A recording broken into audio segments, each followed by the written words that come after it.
आइए मैं आपको एक कहानी सुनाता हूँ। कहानी शुरू होती है 2002 में, जब एक लड़का अपनी माँ से लड़कर घर छोड़कर 11 साल की उम्र में भाग जाता है और 22 साल बाद वो घर वापस आता है एक साधु बनके। अरे रुकिए रुकिए रुकिए, ये कोई फिल्म की कहानी नहीं है, ये सच में हुआ है।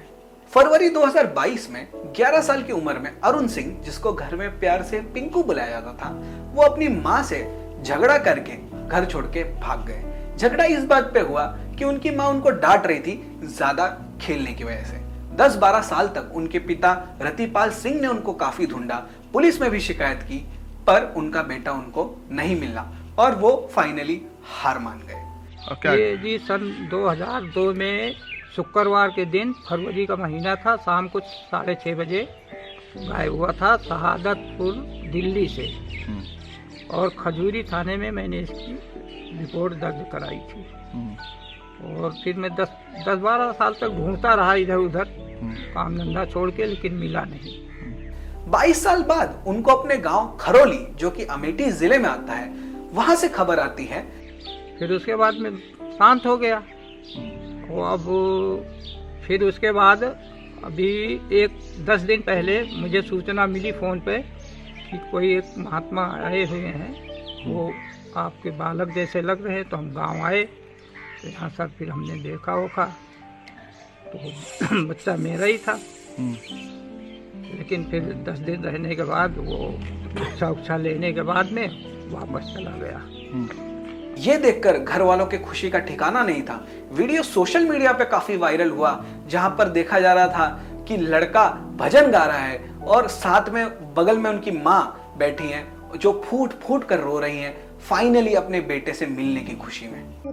आज घरवा कई रे कोई मकनवा बुआ छूटी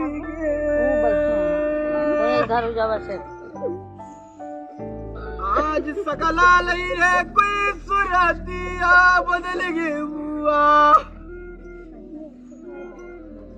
फिर अरुण सिंह यानी कि पिंकू ये कहते हैं कि उन्हें उनके मठ वापस जाना है। तो घर वाले उनको रोकने की काफी कोशिश करते हैं, पर वो कहते हैं कि नहीं, उनको उनके गुरु के पास वापस जाना होगा। फिर घर वाले उनको 11,000 रुपए, और अरुण ने यह कहा कि उन्हें वहां पर एक भंडारा कराना होगा अगर उनको वापस आना है। तो भंडारे के लिए गांव से भी और परिवार ने भी मिलकर करीब 1 क्विंटल से ज्यादा उनको अनाज दिया, ताकि वो अपने मठ में भंडारा करवा सके। फिर अरुण सिंह वापस चले जाते हैं और फिर कुछ दिनों के बाद उनका फोन आता है, ये कहते हुए कि अगर मुझे वापस आना है तो मुझे मेरे गुरु को 11 लाख रुपए देने होंगे। अरुण सिंह के जो पिता हैं वो बहुत ही गरीब घर से आते हैं और उनके पास उतने पैसे नहीं थे, तो वो मना कर देते हैं। फिर बात चालू होती है, नेगोशिएशंस होते हैं और फिर बात आती है 5 लाख पे।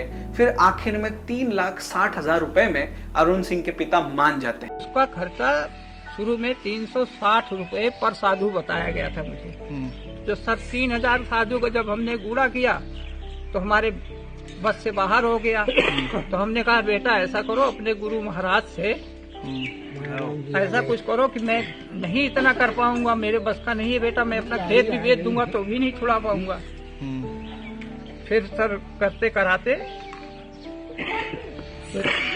बाद में उन्होंने कहा अच्छा आधा दे देना, 5 लाख 50 लाख 80,000। तो हम कहा हम भी नहीं दे पाएंगे। तो ये फिर मतलब 160 रुपए के हिसाब से बताया पर साधु का खर्चा।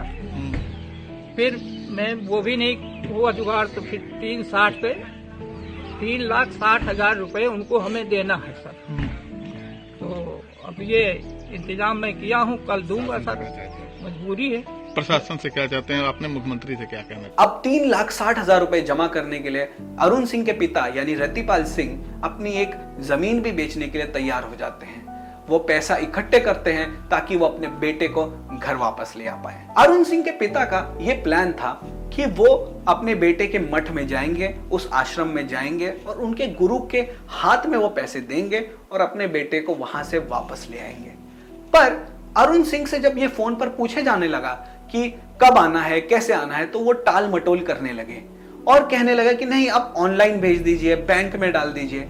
इससे उनके घर वालों को थोड़ा सा शक हुआ कि ये ऐसा क्यों कर रहे हैं। अगर कोई बेटा अपने घर आना चाहता है तो वो तो किस हद तक भी जाएगा कि मुझे मेरे घर आना है, पर ये टाल मटोल क्यों कर रहे हैं। फिर उनके पिता को ये भी लगता है कि शायद उनके गुरु उनको प्रेशराइज कर रहे हैं, तो इस वजह से वो पुलिस में जाते हैं। फिर पुलिस जब इन्वेस्टिगेट करती है तो पता चलता है कि अरुण सिंह कभी उनका बेटा था ही नहीं। फिर पता चलता है कि जो अरुण सिंह बनकर आया था वो अरुण सिंह था ही नहीं, वो तो नफीस था, जिनका पूरा परिवार फेमस है ऐसे क्राइम्स करने के लिए कि वो किसी के घर में उनका बेटा बन के चले जाते हैं जो भाग गए थे कई साल पहले, और उनसे किसी ना किसी तरह पैसे निकलवाते थे।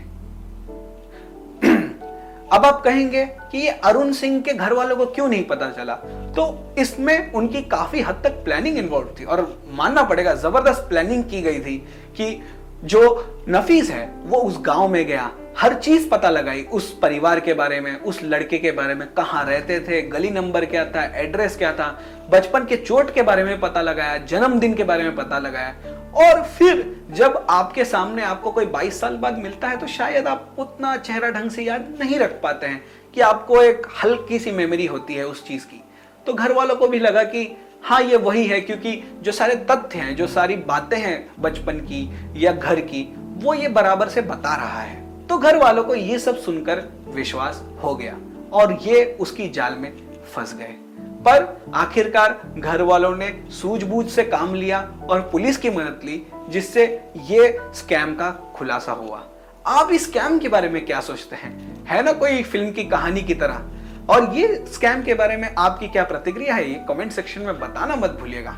और बताइएगा कि आपको ऐसी स्टोरीज वाली वीडियोस कैसी लगती हैं। और हमेशा याद रखिएगा, दिन हो या रात, हमेशा दे न्याय का साथ। धन्यवाद।